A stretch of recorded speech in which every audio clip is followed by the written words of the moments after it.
Hey everyone, welcome to Workforce Gaming. I'm Brad, here with Doug. Hey.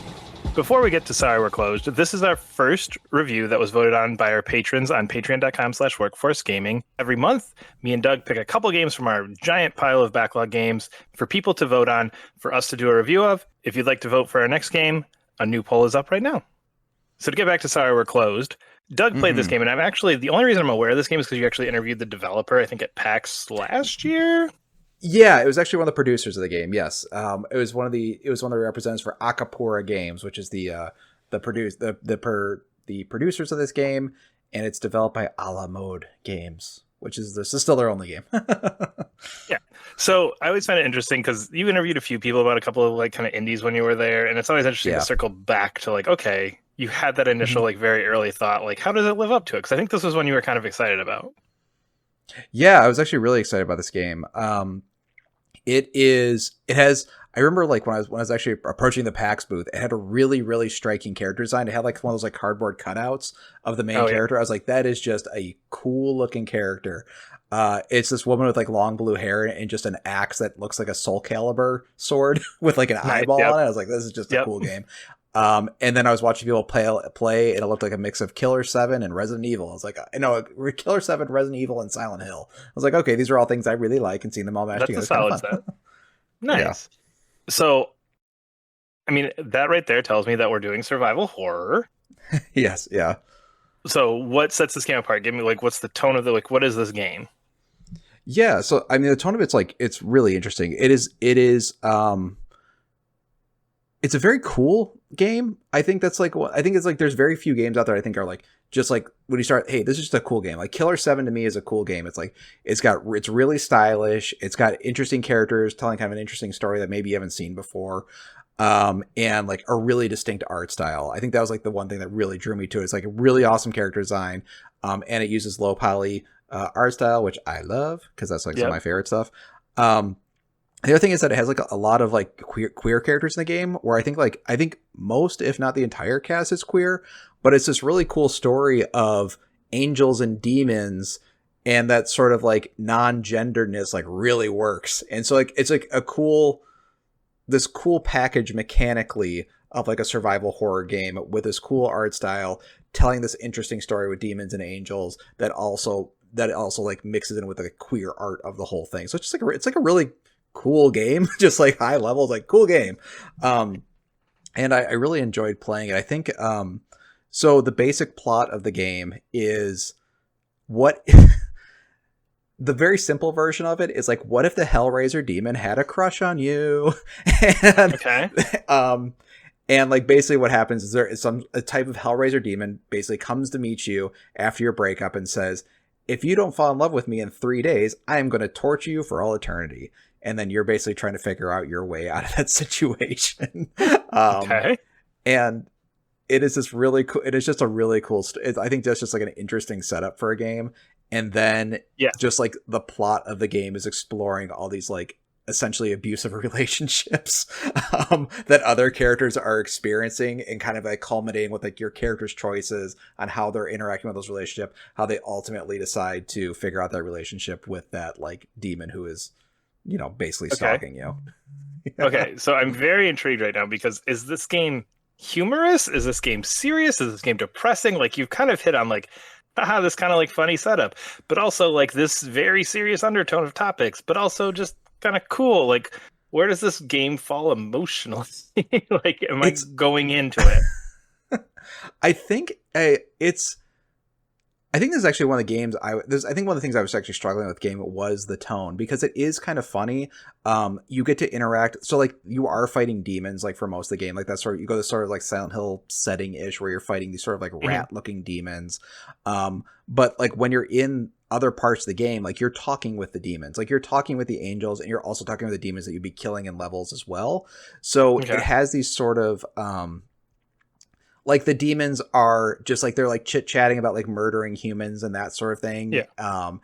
And they're kind of warning you like, oh yeah, you're definitely going to get like tortured for all eternity. I mean, I don't know what you're trying to do here. So it's got that kind of like, I don't know if there's other literature, there's other like games and media where like you talk with demons and like they're chill guys, but they also murder and eat people. And then you meet the angels, and all the angels are kind of assholes.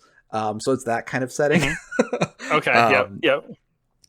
So it is funny sometimes, it's serious sometimes. I think the parts where I think like a lot of the humor is in like the talking casually with demons and angels, which is always kind of like, I think that's just kind of a fun thing in general. Neon White did that really well too. Yeah. I think that's just kind of a fun setting, but I think the sort of serious nature is where you're seeing these relationships, like little, like there's like romantic relationships that you were seeing of other characters having, and they are definitely like analogous to emotionally abusive relationships. And I think that's kind of the more serious part. So it is this like very weird mixture, I'd say, of different tones going off at once. And I think that's like kind of that, like I was saying, that's kind of where I was like struggling with the game, because like, okay, we're in this mode, okay, but now we're a horror game, okay, but now we're this and now we're that. And I wish it kind of had more of like a singular tone throughout the game. I was like, does it feel abrasive as you're switching between those? Like, it's like, oh shit, okay, like, whoa, that came out of nowhere. Is it like, I think like the non-combat stuff, I think the when you are like walking around and talking with characters, I think that tone, it kind of does like a good thing of like balancing like the humor with the darkness and that sort of thing. That all works. I think the thing that like doesn't, this is gonna sound kind of bad, the thing that like I felt like didn't really work for me was that it would do these kind of like, I'll say visual novel like sections where you're talking with characters. We have like quirky and fun characters going along with these complex relationships, and then it'd be like a survival horror game all of a sudden. And I think that like survival horror game aspect never really meshes well with that side of the plot. Like, and I don't want to say like, oh, I wish it was a visual novel. It's like, that's not really what I'm saying. It's just like, I just feel like that survival horror aspect doesn't really mesh well with it. And honestly, the biggest reason I don't think the survival horror works well is that it's not really a scary game, which is like, if you have survival horror mechanics in a game that's not particularly scary, some of those mechanics just kind of seem like abrasive and not super fun. Well, I feel like in a survival horror game, those mechanics work because you're not focused on them. You're more focused on the staying alive. Is something going to jump out at me that you're not strictly focusing in on, like, how is this game playing? So if you remove that tension, then I think some of those mechanics aren't going to feel as good because you're more focused on the gameplay elements themselves. Yeah, exactly. So it's like, and I think like they have scary things in the game. They aren't coming across as scary. Like, to me, I think Killer 7, which the reason I keep bringing up Killer 7 is that in this game, you have this sort of like Resident Evil sort of tank control things, but when you aim, you go into first person mode, and it's a very, and it's like you shoot at enemy weak points by pressing this button that pops their weak points. It's like very similar to Killer 7.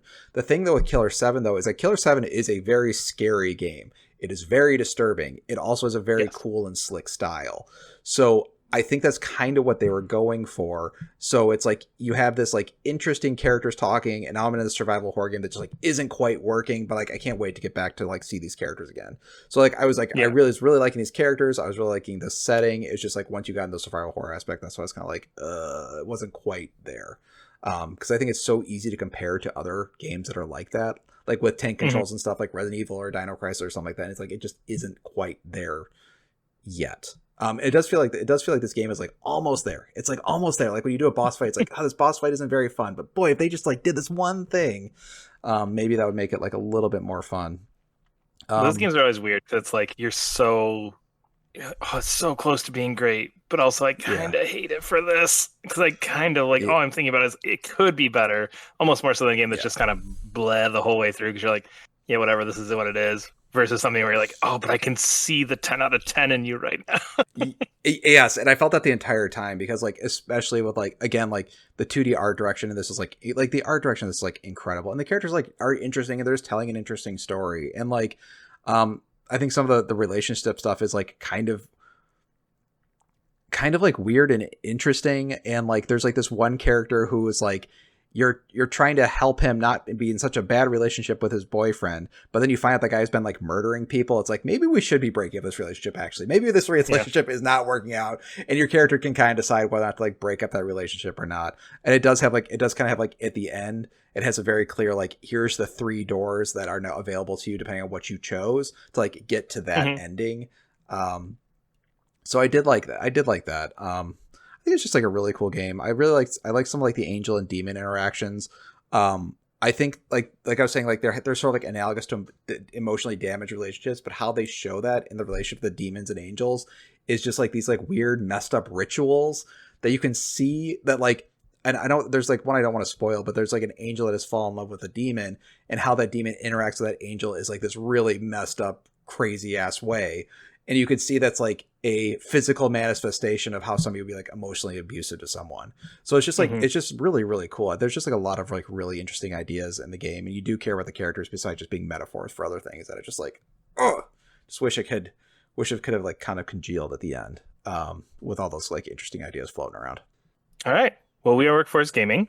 If you would like to vote for our next game that we will review from our Patreon page, it is patreon.com/workforcegaming. The new games to vote on this month are Tales of Grace's F Remastered, Iron Man 2, because I bought that for some reason, Tomb Raider 4, and Decarnation, which I don't know what that is. So there you go. I feel like a lot of these backlog games are like cool games, like, we should probably play these eventually. They just never got around to it. That's what I hope for. Basic, and Iron Man 2. In addition to voting for games on our Patreon, there are exclusive audios that are kind of our additional thoughts on some of these games that are, basically sometimes like a second review of the game where we had thoughts that we realized, oh, Doug didn't ask me about this. I probably should have talked about that, but he didn't ask and I didn't remember. So extra thoughts, kind of like a second review for a lot of these games. So those are there as well, exclusively on Patreon in audio form. You can vote for our next game as well. See you later. Bye.